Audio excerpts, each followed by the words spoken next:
Saudari-saudaraku yang terkasih, berjumpa kembali bersama saya Romo Antoro dalam Renungan Harian Selasa 20 Desember, hari biasa khusus Advent yang keempat. Semoga kita bersama keluarga dan komunitas kita selalu dalam keadaan baik, sehat, dan tetap bersemangat. Hari ini kita bersama-sama akan merenungkan Injil Suci menurut Lukas bab 1 ayat 26 sampai 38. Marilah kita mengawali renungan kita dengan tanda kemenangan Kristus. Dalam nama Bapa dan Putra dan Roh Kudus. Amin. Dalam bulan yang ke-6, Allah menyuruh malaikat Gabriel pergi ke sebuah kota di Galilea bernama Nazaret kepada seorang perawan yang bertunangan dengan seorang bernama Yusuf dari keluarga Daud. Nama perawan itu Maria. Ketika malaikat itu masuk ke rumah Maria, ia berkata, "Salam hai engkau yang dikaruniai, Tuhan menyertai engkau." Maria terkejut mendengar perkataan itu, lalu bertanya di dalam hatinya, apakah arti salam itu? Kata malaikat itu kepadanya, "Jangan takut, hai Maria, sebab engkau beroleh kasih karunia di hadapan Allah. Sesungguhnya engkau akan mengandung dan akan melahirkan seorang anak laki-laki, dan hendaklah engkau menamai dia Yesus. Ia akan menjadi besar dan akan disebut Anak Allah yang Maha Tinggi. Dan Tuhan Allah akan mengaruniakan kepadanya tahta Daud, bapa leluhurnya, dan ia akan menjadi raja atas kaum keturunan Yakub sampai selama-lamanya, dan kerajaannya tidak akan berkesudahan." Kata Maria kepada malaikat itu, "Bagaimana hal itu mungkin terjadi, karena aku belum bersuami?" Jawab malaikat itu kepadanya, "Roh Kudus akan turun atasmu, dan kuasa Allah yang Maha Tinggi akan menaungi engkau. Sebab itu, anak yang akan kau lahirkan itu akan disebut kudus, Anak Allah.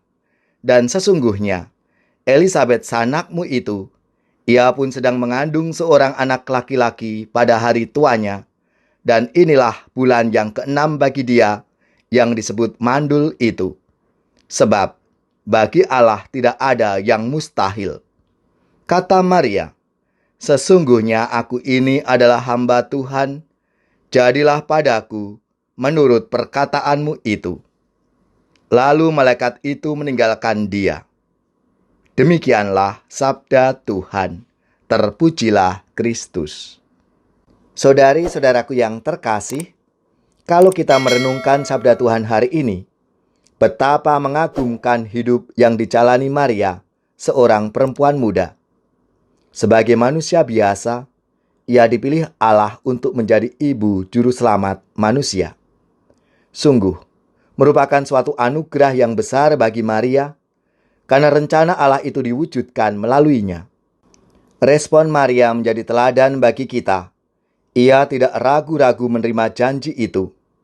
Hal ini merupakan suatu penyerahan yang total, walaupun ada risiko yang harus dihadapi sebagai seorang perempuan muda yang mengandung sebelum menikah. Maria bersikap demikian karena begitu banyak hal-hal besar yang ia alami. Yang pertama, bertemu dengan malaikat Gabriel bukanlah kejadian yang biasa dialami seorang Yahudi, apalagi seorang wanita. Yang kedua, mendengar berita yang disampaikan Gabriel bahwa ia akan mengandung. Pertanyaan spontan Maria pada malaikat menunjukkan keterkejutannya karena dirinya dikatakan akan mengandung sebelum menikah dan belum hidup serumah dengan Yusuf tunangannya.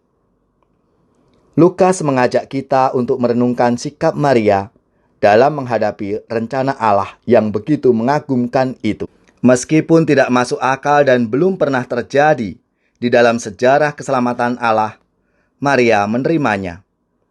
Penjelasan Gabriel membuat Maria yakin dan percaya untuk menerima kehendak dan rencana Allah. Kerelaannya untuk mempercayakan perjalanan hidup kepada rencana Allah adalah teladan bagi kita. Percaya pada rencananya berbuah keselamatan. Bapa yang Maha Kasih, jadikanlah hati kami seperti hati Bunda Maria, yang senantiasa mempercayakan pada kehendak-Mu dan kerelaan diri untuk melaksanakannya. Salam Maria, rahmat Tuhan sertamu, Bunda Yesus Kristus, doakanlah kami.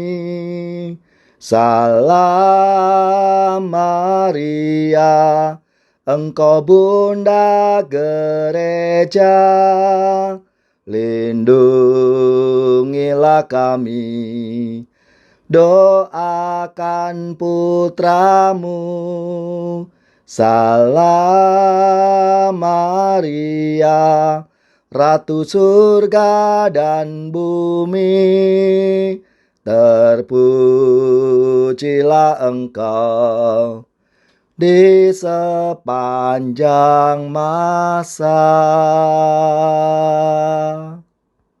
Semoga saudari-saudara sekalian, keluarga-keluarga dan komunitas kita, orang-orang yang kita doakan, mereka yang sakit, yang menderita, seluruh tugas, belajar, pekerjaan, usaha, serta karya pelayanan kita, dibimbing, dilindungi dan diberkati oleh Allah yang Maha Kuasa, Bapa dan Putra dan Roh Kudus. Amin.